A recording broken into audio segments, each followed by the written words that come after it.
should Hirohito have been held responsible for the war crimes committed by Japanese soldiers and sailors in World War II. According to every single official narrative that I can find, the emperor was just a bird in a silver cage. He had no reason to hate anyone. He loved everyone. He wanted to be brothers with China. He wanted to be brothers with America.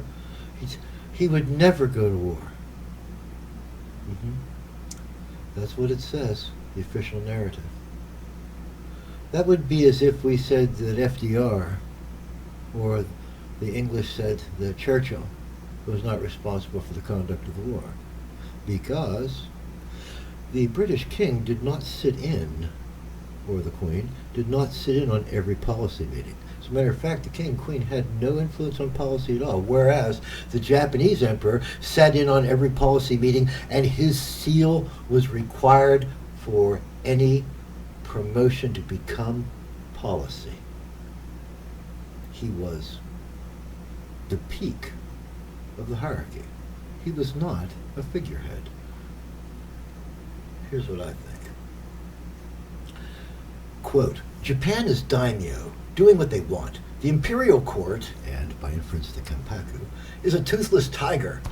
Now that's the official Nihonese narrative since the Nara period, before our medieval times. Sounds legit, right? Only this is always the official point of view simply because it excuses those at the top from wrongdoing. The system picks a few scapegoats who are assisted in seppuku for all the most patriotic reasons. In fact, everything is turned to this narrative no matter how silly or insubstantial the connection is. This is, in a word, official perspective, not truth.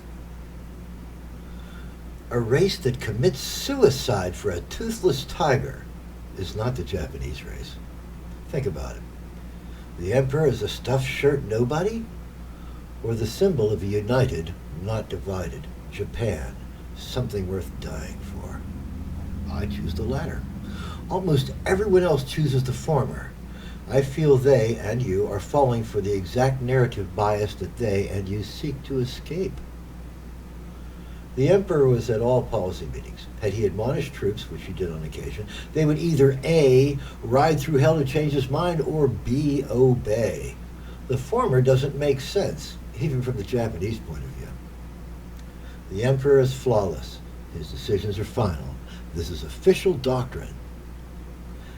Every narrative is skewed to this particular message, until the blame for atrocity comes due.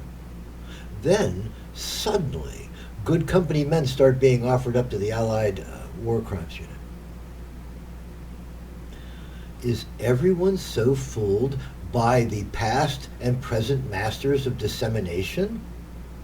Study your Japanese history instead of reading the official accounts of the war. All Japanese official history is, after the fact, excusing of the emperor from atrocity and abuses.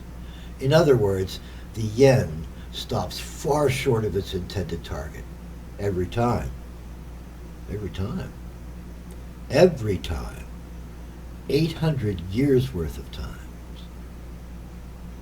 Consider the idea of trying to change the mind of an official decision reached after years of debate. The emperor's signature isn't a plea for reason. It's the seal on a done deal. There's no, I'll change the mind of a perfect, infallible person trope that suits this sort of historian insanity. Re-examine your convictions in order to find their source. That it's an official narrative. As such, it cannot be trusted. Its whole purpose is to excuse the emperor from culpability. As for MacArthur, he was bought off. 800 national treasures worth, look it up. It wasn't the first time for him either. He'd extorted the Philippine president out of $500,000 United States dollars to escape the coming occupation. It's not in the official narrative, but it is in the history.